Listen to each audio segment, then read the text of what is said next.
Bom, vamos falar então agora de particularidades do nosso cromatógrafo. O que o meu equipamento de cromatografia de troca iônica tem de diferente para um equipamento de cromatografia líquida para análise de fase reversa e fase normal, por exemplo? Mecanicamente falando, eles são todos iguais. Todos têm bomba, injetor, detector, tá bom? A questão é, qual o tipo de bomba, qual o tipo de detector que a gente tem no cromatógrafo para análise de íons? O sistema cromatográfico, como eu comentei, ele é basicamente igual a qualquer cromatógrafo. Fase móvel, bomba, injetor, coluna com forno. Depende do detector que eu estou usando, eu posso ou não ter supressão aqui, que eu já vou comentar com vocês o que é, um software para fazer a aquisição de dados. Mas eu coloquei um dado aqui, ó, todo em pique. Se a minha coluna é em pique, o meu equipamento deve ser em pique também, porque se dá problema na coluna, imagina a fase móvel andando por todo o sistema. Se eu tiver aço no sistema, eu vou ter o problema de corrosão, eu vou ter o problema de geração de eletricidade estática também. Então, eu evito colocar, eu não, né, a empresa que produz, a Thermo no caso, não cria partes metálicas dentro do equipamento. Então, todo o caminho da fase móvel, do início que ela está na garrafa, até o descarte dela, ela não entra em contato com partes metálicas. Isso é muito importante ressaltar para vocês, porque existem equipamentos que são cromatógrafos adaptados para cromatografia líquida. Aí ele vai ter a bomba lá toda em parte metálica, mas aí uma parte é em pique e o resto não. Isso é ruim do ponto de vista da eletricidade estática, você vai gerar ruído no sistema. Então, provavelmente um equipamento que tem partes metálicas tem menor sensibilidade do que um equipamento que é todo em pique. Tá? Isso é fácil até de demonstrar, se a gente pudesse, né, usar equipamentos até de concorrentes aqui, a gente conseguiria fazer a mesma análise com nível de concentração completamente diferente um no outro. Tá? E isso não é porque um equipamento acaba sendo a consequência, mas não é porque um equipamento é de menor qualidade, outro de maior qualidade, é física. É simplesmente a gente ter elétrons disponíveis onde não deveria ter elétrons disponíveis. E o meu detector detecta a carga.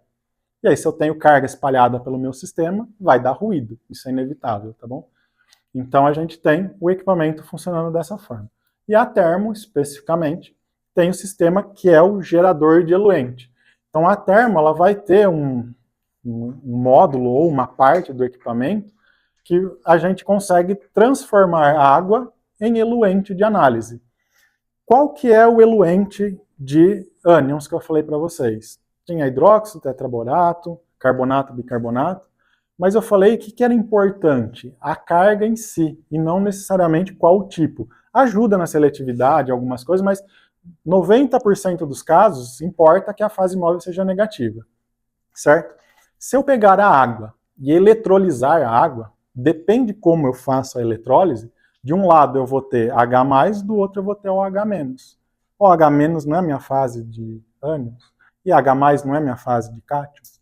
Então, se eu eletrolizar a água no lado correto de cátodo e ânodo, eu consigo ter a fase necessária para eu trabalhar. Então, a Thermo desenvolveu o gerador de eluente, que é um sistema de eletrólise de água. Não é tão simples como pegar a água e eletrolizar, mas não é tão complexo como gerar o eluente realmente aqui. Já vou explicar para vocês como é que ele funciona. Então eu entro com água, eu tenho um módulo adicional, então eu tenho a bomba, depois da bomba eu tenho um módulo de geração de eluente, e aí depois eu venho para a coluna supressora, que pode ser eletrolítica ou química, tá? Cela de condutividade, detector aqui, e o sisteminha de software Chromeleon para adquirir os dados.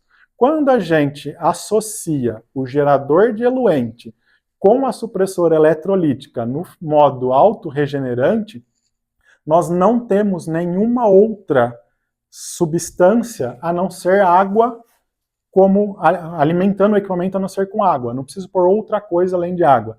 Então a gente chama ele de reagente free ion chromatography, ou seja, cromatógrafo de íons livre de reagente. Eu só coloco água. O resto ele vai por eletrólise e faz tanto a parte de geração quanto a parte de supressão. Aí eu vou explicar para vocês como funciona cada uma dessas partes. Tá? Então, o gerador de eluente é um sistema da Thermo que é capaz de gerar eluentes ácidos básicos, na verdade ácido metano sulfônico, bases e até salinos, carbonato, bicarbonato, de alta pureza, usando apenas água ultrapura. E aí a utilização dos geradores de eluente oferece algumas vantagens para o sistema, tá? Não é propaganda, é só mesmo explicando que realmente são vantagens, tá? Não há necessidade de preparo de fase móvel. Infelizmente, pessoal, ou felizmente, nós somos seres humanos. E como parte do nosso pacote, nossa precisão não é lá muito boa quando a gente mexe com as coisas. Fazer atividades repetitivas, nós não somos bons como seres para fazer isso. É difícil a gente acertar sempre do mesmo jeito uma preparação, por exemplo. Então, como eu não tenho necessidade de preparar a fase móvel, é um equipamento que faz isso, eu tenho menos erro de preparação. E a fase móvel de cromatografia iônica, 1 milimolar para cima ou para baixo, é o suficiente para alterar o tempo de retenção, especialmente em análises mais complexas, como carboidratos, por exemplo. Tá? Então a gente tem que ter uma preparação muito, muito boa para que a gente evite erros. Se a gente tira isso do ser humano e passa para um equipamento que é perfeito para repetir, que ele só faz aquilo, né, ele acaba conseguindo minimizar erro, além da economia do tempo do operador. Ou seja, o ser humano não precisa ficar lá na bancada preparando as coisas. Ele só pega a água, coloca no equipamento e vai fazer outra coisa, tá bom? Nós temos os eluentes livres de contaminante, porque se você comprar carbonato e bicarbonato, o processo de produção de carbonato e bicarbonato, ou seja, de hidróxido, etc., gera resíduo, tem contaminação. Mesmo que seja mínima, mas existe. Agora, é muito mais fácil você produzir água ultrapura.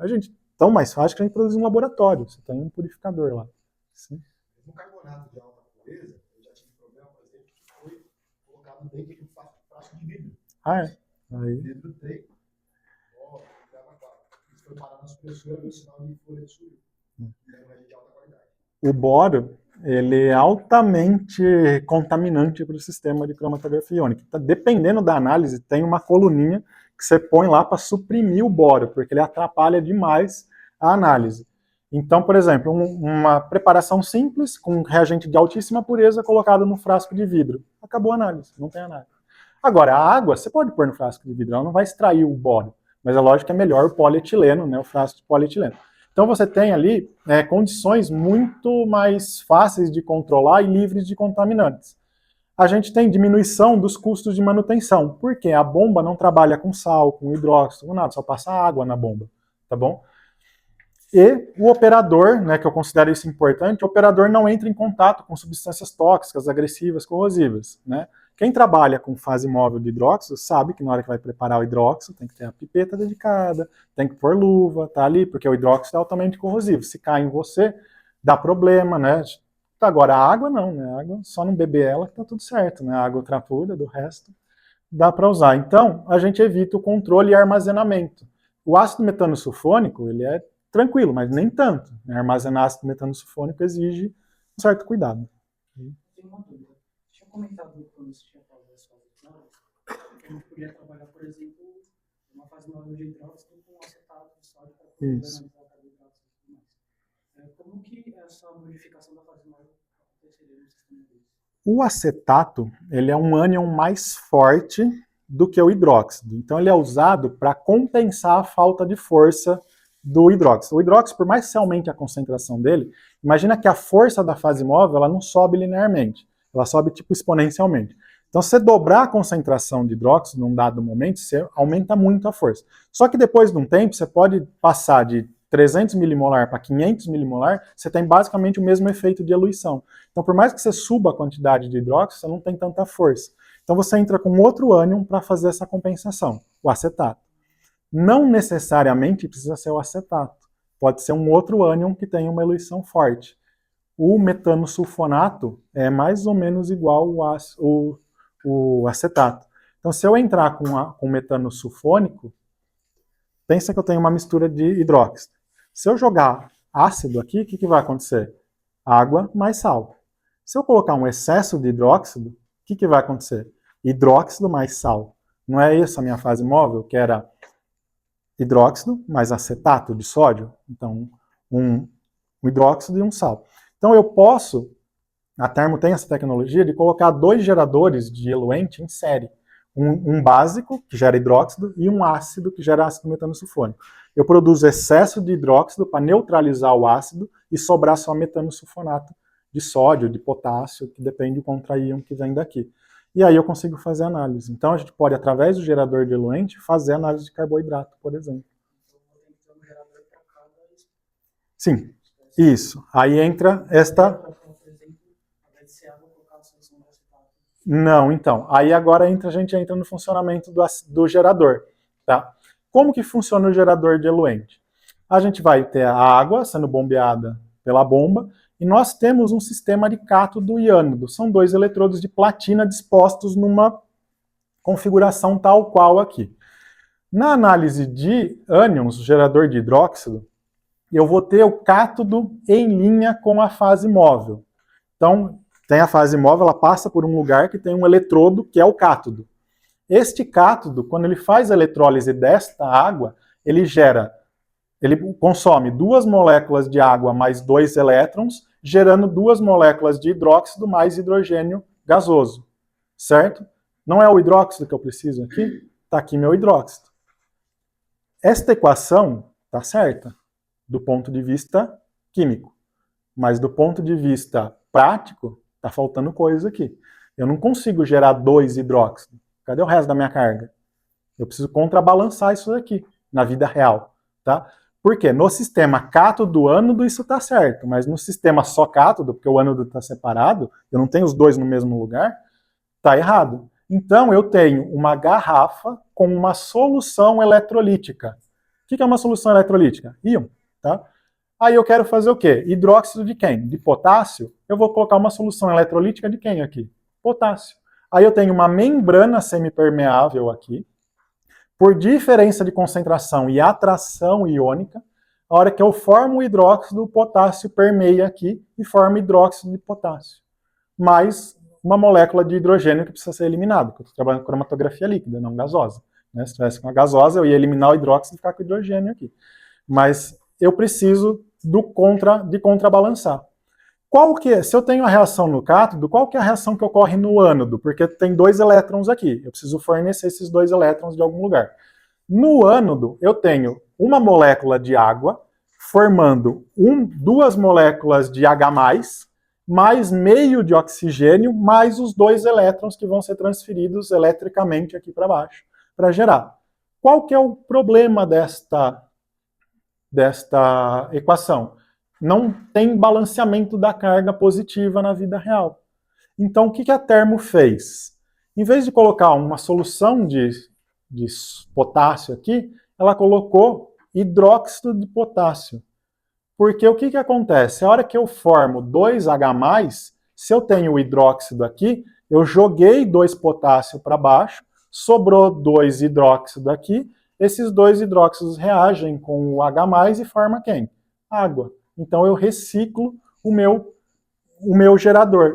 Mas ele tem uma capacidade finita, porque o potássio vai saindo e vai chegar uma hora que ele acaba. Então o gerador diluente, você não vê variação de volume. Às vezes o pessoal pensa que vai acabar o volume daqui. Ele não acaba, ele fica sempre no mesmo nível. O que acaba é a solução eletrolítica que está aqui dentro. Se você pudesse medir a condutividade dele, no primeiro dia de uso, a condutividade é altíssima. Quando ele está acabando, a condutividade está quase zero, porque só tem água aqui dentro. Todo o potássio já foi enviado para fora. Então eu tenho o gerador diluente, que é super simples e uma ótima sacada. Né? Colocou aqui hidróxido de potássio, cátodo e ânodo, aqui em cima forma o próprio reagente que ele precisa lá, aqui eu formo o outro reagente que vai produzir a minha análise. Agora o mais legal de tudo é que se eu tiver água em excesso, eu controlo a reação com o número de elétrons que eu estou fornecendo aqui. Então, se eu aumentar a corrente elétrica, eu aumento a concentração de hidróxido. Se eu diminuir a corrente elétrica, eu diminuo a concentração de hidróxido. Se eu começo com uma concentração de hidróxido baixa e ao longo do tempo eu vou subindo a concentração de hidróxido, eu estou fazendo o quê? Gradiente de eluição. Então, eu não preciso de 2 bombas, uma com solução diluída e uma concentrada, para fazer gradiente. É só aumentar a corrente. É igual aumentar e diminuir o volume do rádio. Você aumenta o volume, mais potência, mais hidróxido. Você diminui o volume, menor concentração. E aí você consegue controlar isso de forma simples. Aí tem um dispositivo, que é a CRTC, né? Eu nunca lembro o nome dela, mas é coluna continuamente regenerada, né? Trap de ânions aqui. Então, é uma coluna trap para eliminar qualquer coisa errada ou qualquer contaminação que venha da água. Essa coluna retém e descarta, porque ela é autorregenerada também. E aí eu formo o hidróxido aqui, mais H2. Esse H2 não pode ficar aqui. Então eu tenho um degasser depois do sistema de geração diluente para remover o H2. Lembrando que a gente vai formar milimolar de H2 aqui, então é bem pouco. Então esse degasser elimina o H2 e aí eu só tenho o KOH. Aí eu aumento a corrente, aumento a concentração, diminui corrente, diminui concentração. Eu consigo fazer gradiente de eluição usando o gerador. E o mais legal é que se você aumenta, fazer um gradiente com duas soluções, de baixa concentração e alta concentração, a alta concentração tem mais contaminação do que a baixa. Porque você está usando um reagente que não é 100% puro. Então você tende a aumentar ruído na análise quando você aumenta, quando você faz gradiente dessa forma.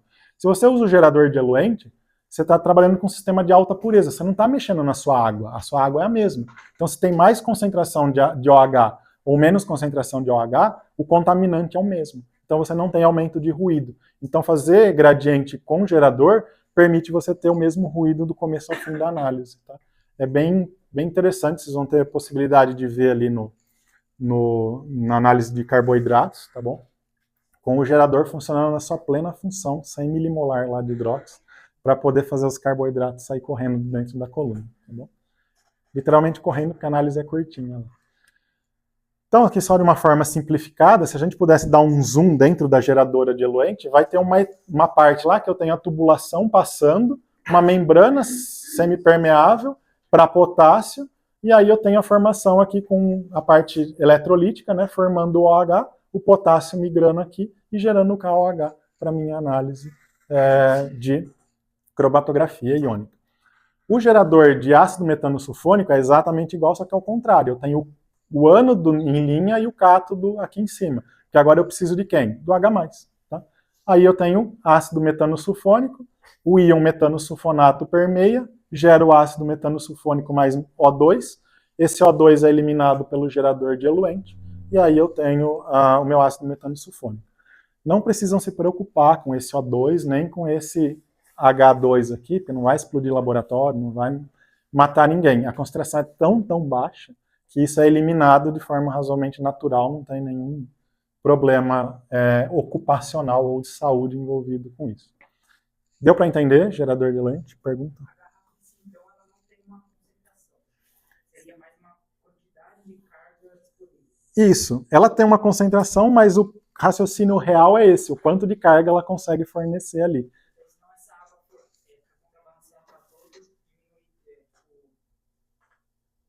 se tivesse uma concentração nessa garrafa, essa água formada para todos ia dar uma diminuída. Sim, você ia diluir, você sempre vai diluir na solução, mas na verdade você não dilui de certa forma, porque você está jogando a carga em linha e despachando isso para dentro da coluna. Então você acaba perdendo a carga, você acaba passando a carga por difusão ali, né? E não por fato de diluição. Se você não tivesse essa transferência, você ia diluindo cada vez mais até, eu não sei se chegaria a aumentar o volume, mas aí a gente não teria um fechamento do balanço de carga do sistema. Tá? Mas assim, o pensamento correto é, sim, ele não dilui, ele perde a quantidade de carga, então ele tem uma capacidade de carga para trabalhar. O gerador de eluente, você olha no software, ele te dá a porcentagem que tem, tipo, tem 100%. Aí você vai usando, ele vai consumindo, 99%, 98%, até o dia que ele chega em 0%. Com 1% você ainda consegue usar o gerador, mas 0% acabou. Ele não tem mais como jogar o contra-íon aqui dentro. Então, quer dizer, ele acabou a carga que ele tinha lá dentro. Tá? Mas, na vida real, sim, tem uma concentração de hidróxido ou de ácido. Nesse caso aqui, uma concentração de ácido. Tá? Mas ela não é que ela vai sendo diluída, porque você não vai adicionando, de certa forma, água. Você vai neutralizando, você vai consumindo, vai neutralizando e vai eliminando aqui. Tinha alguma pergunta aqui no fundo? Se fosse consumo, até diminuir o volume da garrafa. Exato. Independente, até 1%, até 0%, a eficiência vai ser Sempre a mesma. A questão é o quão rápido você vai consumir esse 1%. Vamos supor que você usa uma fase móvel de 5 milimolar, que é bem comum, você consegue usar mais tempo do que uma de 100 milimolar, que nem a gente está usando ali. Ele vai gerar, só que ele vai consumir mais rápido essa solução. O consumo do gerador diluente depende da concentração que você usa e do fluxo de análise que você tem, do fluxo do método. 1 ml por minuto tem que gerar muito mais coisa do que 0,25 ml por minuto. Tá 1 ml com 100 milivol, que é o máximo do máximo. Então ainda dura um bom tempo aí. Não é dias, vai durar uns meses, mas acaba. Pergunta? Isso, ele funciona como consumível. Você tira essa parte aqui, cadê a foto? Isso aqui, ó. Você tira. Tá vendo? Tem uma conexão aqui e outra aqui. É a entrada e a saída dele. Então você solta as duas conexões, tira esse, tem um fiozinho que liga ele lá, e aí você conecta outro lá, tá? Só não pode virar ele, né? Ficar olhando assim embaixo. Que aí ele tem uma saída, porque como a gente gera gás aqui dentro, ele tem uma ventilação, ele fica aberto para poder eliminar ou o oxigênio ou o hidrogênio que é formado aqui dentro. Tá? Alguma dúvida sobre o gerador? De novo, não é propaganda, pessoal, mas realmente é uma tecnologia ótima. Quando eu comecei a trabalhar com os equipamentos da Thermo, que eu vi o gerador, que eu pude trabalhar com o gerador, eu falei assim, por que todo mundo não usa isso? Porque é patente, né?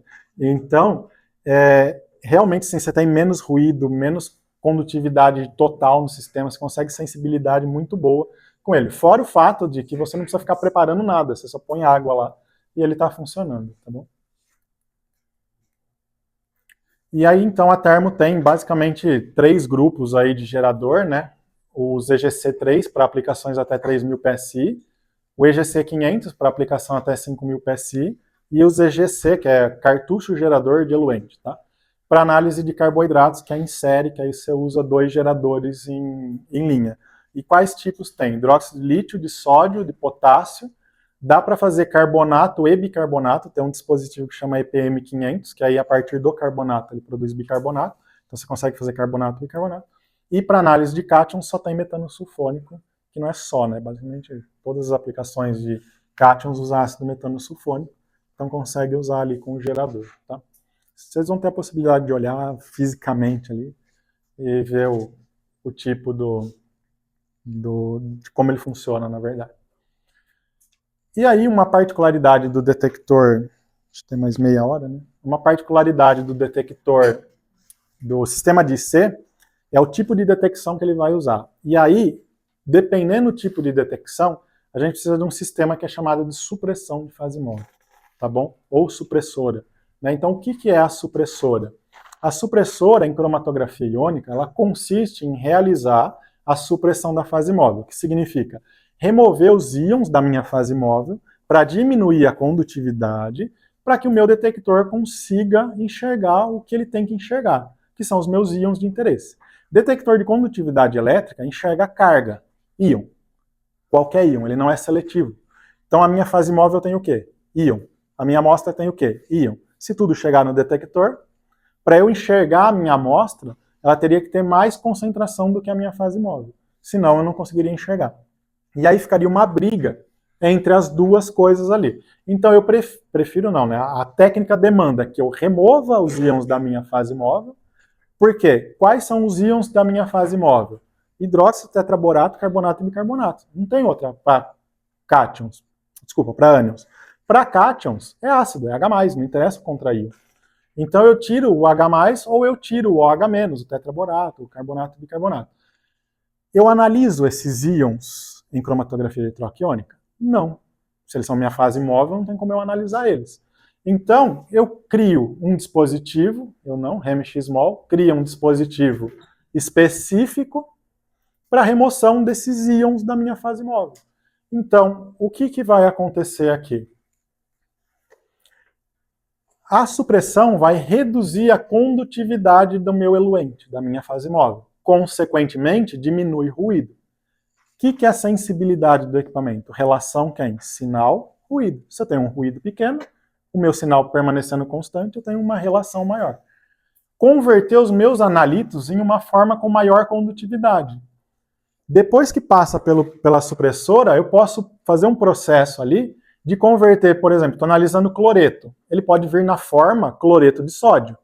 Eu posso converter ele para ácido clorídrico. Quem vai ter mais condutividade elétrica? Cloreto de sódio ou ácido clorídrico? O ácido clorídrico. que são duas espécies muito mais facilmente dissociáveis, tá? Então a gente consegue melhorar o sinal, amplificar o sinal do meu íon de interesse. Consequentemente, aumenta a sensibilidade. Melhora a faixa dinâmica linear. Ou seja, eu consigo trabalhar de concentrações baixas a concentrações maiores sem ter desvio na correlação da minha curva. Aqui o pessoal exagerou na mão ali, mas a gente tem uma curva ali quadrática, tá? A gente poderia ter uma curva linear numa faixa menor de concentração. Hã? E funciona. Não é ruim quadrático ou linear, longe disso. Aliás, pessoal, a curva pode ser o que vocês quiserem, dá para fazer polinomial lá, vai dar uma função. Número é número, tá? A cromatografia é uma coisa, a correlação dos números que a cromatografia te fornece é outra. Eu brinco que dá para fazer qualquer coisa com os números, basta você aceitar o que eles vão te mostrar lá. Não é que a gente fala, por que a curva não ficou boa? Não tem correlação? Tem correlação. É que o R quadrado que a gente usa não deu uma correlação tão perfeita. Mas não quer dizer que não tem uma correlação, tá? Então número é número. Mas é que no caso ali não ficou uma correlação linear, né? A gente teve que dar ajustada quadrática. Mas isso também, vocês vão ver que não é tão quadrática a curva lá, porque está com supressora. Se você tira a supressora, aí já é. Então ela aumenta essa faixa linear, você consegue ter correlação linear de uma concentração baixa a uma concentração alta. Mas ali estava indo de 0,0 a 15. Então, assim, é duas ordens de grandeza diferente uma da outra, tá? E tá lá a curva, tá com 0,999, tá boa. Eu pus lá, né? Dá 996, aqui na quadrática dá 999. Então tá ótimo. Ainda passaria. Então, a gente pode melhorar com a supressora. E ser capaz de utilizar a técnica de eluição por gradiente. Porque imagina, você começa com uma concentração baixa, aumenta a concentração da sua fase móvel, o que acontece com o sinal do detector? Vai embora. Aí você vai ter não um cromatograma, mas um tobogã, né? Sobe. E depois ele cai de uma vez, porque começa a próxima análise. Então, a supressora ela é capaz de lidar com essa concentração baixa e alta e minimizar esse drift de linha de base. Então a gente consegue trabalhar. 100% dos casos em que há supressora, há um detector de condutividade associado. Não necessariamente vocês precisam sempre da supressora com o detector de condutividade, mas eu aconselho que sempre usem, porque é sempre melhor. Detector amperométrico não necessita de supressão, porque ele não detecta carga, ele detecta carga, mas não do íon em si, e sim do produto de uma reação de oxirredução. Já vou falar dele para vocês. Então, a supressora, ela vai fazer basicamente isso. Eu tenho uma condutividade muito alta proveniente da minha fase móvel. Quando passa meus íons, se aquela concentração der uma condutividade menor do que a fase está dando, eu tenho pico para baixo e não pico para cima. E isso não é proporcional à concentração. Então, dificilmente você vai ter linearidade ou uma curva de calibração, mesmo invertendo isso daqui. Então, quando você faz a supressão, você elimina o sinal da fase móvel e deixa simplesmente só o sinal proveniente dos seus íons de interesse ali dentro. Para cátions, até dá para trabalhar sem supressora, mas você perde muita sensibilidade. Para ânions, é praticamente impossível trabalhar sem supressora. E aí a gente vai ter, então, supressoras da termo, elas podem funcionar no modo de autorregeneração, regeneração eletrolítica externa por água e regeneração química, de forma bem resumida. A autorregeneração, a própria água que contém na fase móvel, é eletrolizada na supressora e gera o reagente ali para fazer a regeneração dela. Quando ela é regenerada externamente por água, tem que ter uma bomba, um sistema que bombeia a água para a supressora, para o canal de regeneração dela, e essa água vai fazer o efeito de regenerar a supressora. E tem a regeneração química, que aí eu uso um ácido ou uma base, dependendo do que eu estou trabalhando, para fazer a supressão em si. Aí, por exemplo, estou trabalhando com fase móvel para ânions, hidróxido, eu uso um ácido. Esse ácido em contato com o hidróxido neutraliza o hidróxido, forma água, e aí eu tenho a supressão e regeneração da supressora acontecendo. A regeneração em si, ela é necessária. O nome regeneração em si não deveria ser atualmente usado para supressoras eletrolíticas, mas é que convém por conta de como a supressora começou. A supressora, inicialmente, ela era uma resina química. Era uma resina de trocador iônico. Então, sua fase móvel passava por essa resina, reagia com a resina e neutralizava a fase móvel. A resina tinha uma capacidade de supressão. Num dado momento, eu tinha que parar a análise e regenerar a supressora com água, na verdade não era com água, mas com ácido ou base.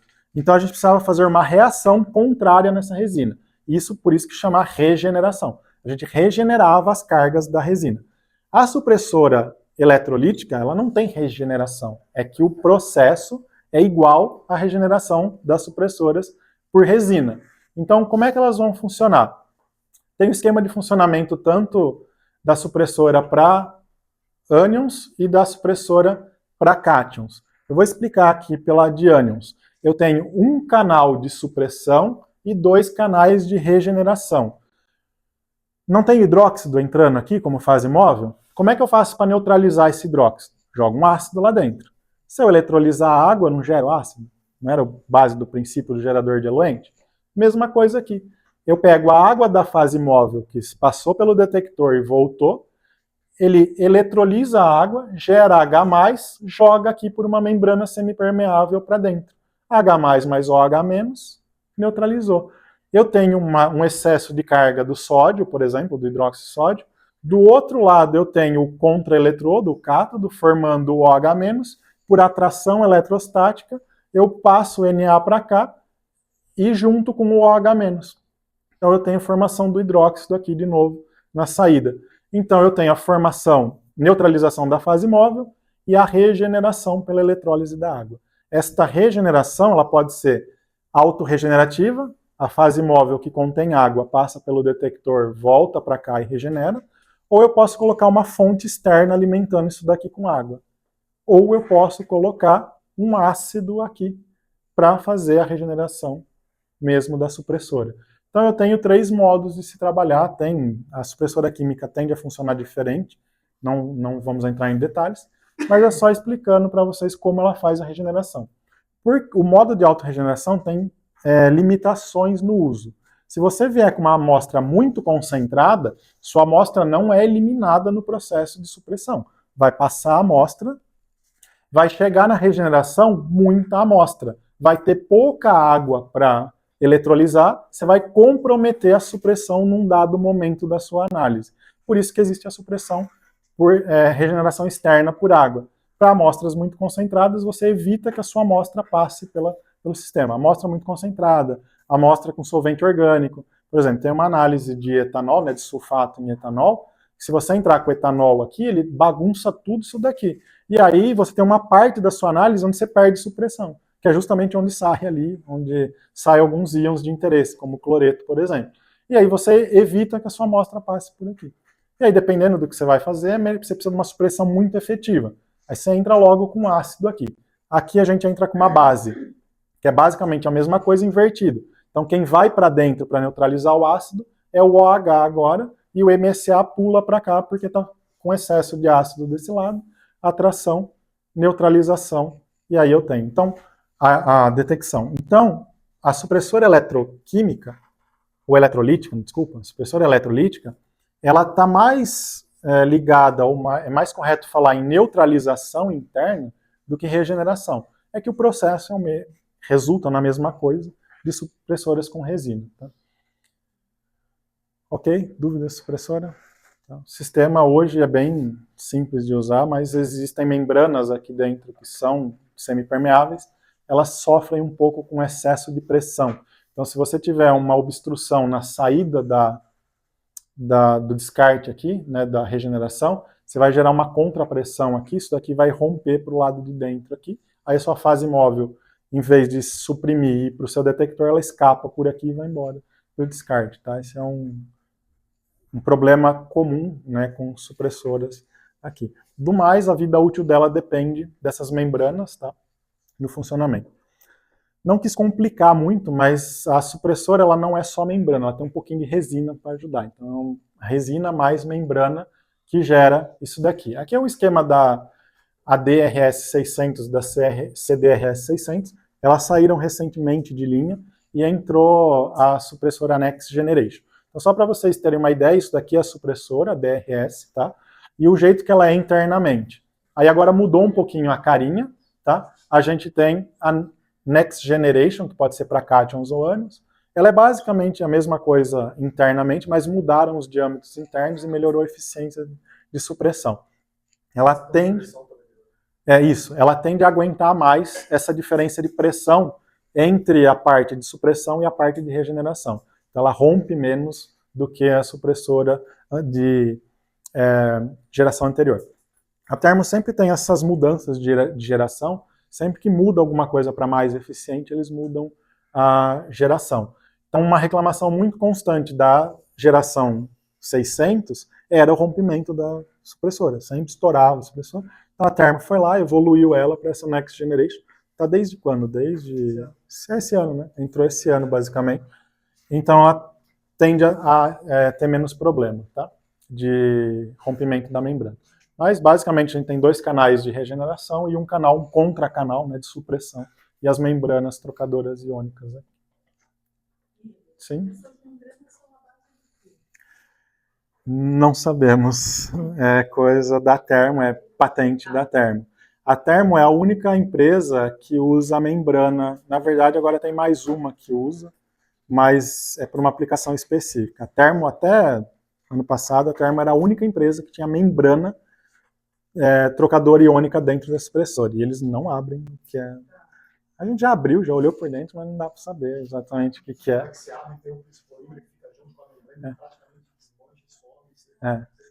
Você não consegue nem pegar a membrana.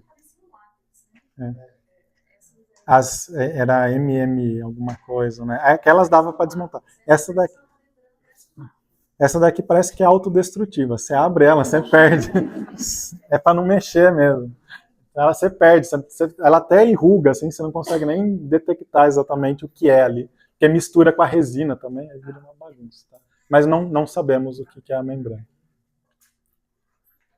Bom, falando então, saindo da supressão, indo para os detectores, a gente tem aí basicamente 99% das aplicações de cromatografia iônica, 99,9%, vão usar um desses detectores aqui. Condutividade elétrica, detector eletroquímico, que é o amperométrico, alguns casos raros, absorbância de UV-Vis ou DAD, pode ser também, e espectrometria de massas pode ser acoplado com o detector, como detector na cromatografia iônica. Basicamente, esses dois aqui respondem por 99% das aplicações. Os outros são menos comuns, tá? Então, o detector de condutividade elétrica não tem muito segredo, 2 plaquinhas de platina, uma paralela à outra, aplica-se um potencial elétrico, quando passa uma solução iônica, ela desvia esse potencial elétrico e ele consegue detectar. Basicamente, funciona através da lei de Ohm, né, que prevê que a tensão é igual ao produto da corrente versus a resistência entre esses pontos A e B. E aí pode ser convertido em condutância, que a gente mede em Siemens, normalmente em microsiemens. Tá? O detector deu um sinal de 10 microsiemens, ou a condutividade total está em 20 microsiemens. Está razoavelmente alta, dependendo do que você está trabalhando. Se for gerador de eluente, está alto. Se for carbonato, bicarbonato está baixa. Depende do que você está trabalhando. Ele é altamente afetado, o sinal dele, pela temperatura e pelo fluxo de fase móvel. Então você precisa que o fluxo de fase móvel esteja muito bom, mais preciso do que exatamente exato, mas é bom ter os dois, precisão e exatidão, e a temperatura precisa ser controlada. Então, o detector de condutividade elétrica, lá no software, você consegue setar lá uma temperatura para ele ficar, porque se sofre variação de temperatura no ambiente, e ele não tem a temperatura controlada, a gente tem alteração da condutividade. Essa linha de base pode subir, descer, né, e virar uma bagunça. Então, como a gente já viu, a supressão de fase móvel é essencial para esse detector, tá? Para a gente garantir uma ótima sensibilidade aí dele. Tá? Não vou entrar em grandes detalhes aqui, mas... A gente tem o detector eletroquímico e amperométrico, eu adoro voltametria, amperometria, só que nem tanto assim. É um detector que ele vai trabalhar com o princípio da oxidação ou redução. Então ele vai pegar a molécula que estiver passando lá e promover a oxidação ou redução. Através da lei de Faraday, né, a resposta dele é dependente da lei de Faraday, a gente mede a carga dessa reação. Então eu consigo medir em coulombs essa carga aí. Aí ela é convertida, né, ali, e a gente tem o sinal do detector. Então ele vai aplicar, hoje em dia não é mais comum, mas antigamente era comum aplicar um potencial específico. Então aplicava, sei lá, menos 0,2 volts. Aí uma dada classe de substâncias poderia sofrer redução nesse potencial e aí apresentar sinal. Outra substância até pode reduzir, mas ela não necessariamente nesse potencial. Hoje em dia, a gente trabalha com potencial variável. Então o eletrodo aplica vários potenciais durante um tempo muito curto. Normalmente, na ordem de 100 milissegundos, 200 milissegundos. Então 0,1 segundo, 0,2 segundos, tá?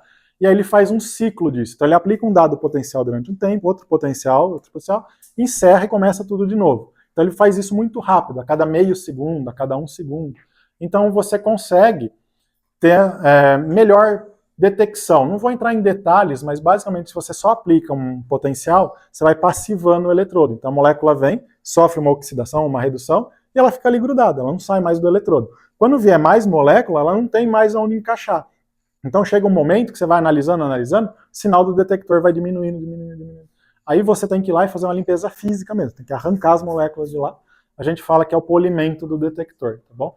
E aí com essa amperometria pulsada, né, que é conhecida hoje em dia, a gente consegue minimizar esse efeito e ampliar a resposta do detector por muito mais tempo. Dá para fazer varredura de potencial, mas não é comum, tá? A gente tem o princípio da voltametria aplicado, mas hoje é amperometria pulsada, tá bom? Só para vocês entenderem, é um detector interessante de trabalhar, muito usado para carboidratos e aminoácidos, tá bom? E também cianeto e sulfeto ele é usado. E aí você pode trabalhar com eletrodos, né? O tipo do eletrodo que você põe lá para ocorrer a reação, então você vai ter um eletrodo e um contra-eletrodo. O eletrodo é o eletrodo de trabalho, ele pode ser de ouro, ele pode ser de prata, platina. Esses metais, ou carbono vítreo, por exemplo, ele catalisa a reação de oxidação. Então você consegue mudar, baixar o potencial, né, de reação, dependendo do material em que a substância está em contato. Então, assim, tem toda uma associação, é uma técnica analítica, a amperometria é uma técnica analítica, associada à cromatografia neste caso. Então, toda a teoria, tudo por trás ali, o Marcos é especialista nisso, depois ele pode tirar todas as dúvidas de vocês. Mas, basicamente, a gente vai ter uma cela eletroquímica, vocês vão ver isso aqui lá no equipamento. Ela tem um eletrodo de referência e um eletrodo de trabalho. O eletrodo de referência ele é usado para dar a referência de potencial a ser aplicado. Eu dei o exemplo para vocês aí de menos 0,2 volts, certo? Ele pode aplicar 0 volts no corpo da cela e menos 0,2 volts no corpo do eletrodo. A gente tem uma diferença de potencial de menos 0,2. Ele pode aplicar 1000 volts num lugar e 999,8 volts no outro. Ele continua tendo 0,2, menos 0,2 volts de diferença de potencial. Só que ele não pode aplicar 1000 volts no lugar. Então ele precisa de um eletrodo que forneça uma referência do que é 0, do que é 1, do que é 3, do que é 10 volts. E aí, a partir disso, ele aplica uma diferença de potencial entre os dois. Então, o eletrodo de referência ele é essencial nessa análise. Então, sempre é um trio, né? Que é o eletrodo de trabalho, o eletrodo de referência e o contra-eletrodo. O contra-eletrodo é o corpo da cela, então a gente não se preocupa muito com ele. Mas não é legal ficar mexendo nele enquanto está analisando. Você ficar aqui, ficar colocando o dedo na cela do detector, você atrapalha esse potencial, você começa a dar sinal lá, não vai formar pico. Então não adianta vocês quererem fazer aparecer um pico, só vai dar um sustinho lá, vai formar vai dar ruído, na verdade, dentro da cela. Tá? Então a gente sempre tem essa combinação. Eletrodo de trabalho, ouro, prata, platina, carbono vítreo são os comuns. Eletrodo de referência, prata, cloreto de prata combinado.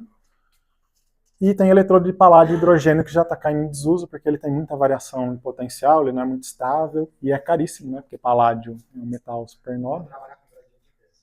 Porque você muda o pH, ele é potencial dependente do meio. Se você faz um gradiente, o pH muda, ele muda o potencial, a linha de base sobe, desce, fica doido lá. Então, não funciona. Tá? Quer dizer, funciona, mas não dá um cromatograma muito legal. Aplicações, né, para o detector eletroquímico, normalmente o eletrodo de ouro, eletrodo de ouro para carboidratos, aminoácidos, muito comum de se usar. Eletrodo de prata para cianeto e sulfeto. Eletrodo de platina para alguns tipos de aldeídos, tá? Álcoois, glicóis e aldeídos, e carbono vítreo para substâncias mais orgânicas, como as catecolaminas, aminas aromáticas, algumas vitaminas, tá? Os PAHs também dá para analisar. Então, a gente tem algumas condições específicas de combinação com o eluente. O tipo de eletrodo, a gente determina o tipo de classe que a gente vai trabalhar. Explicações mais comuns.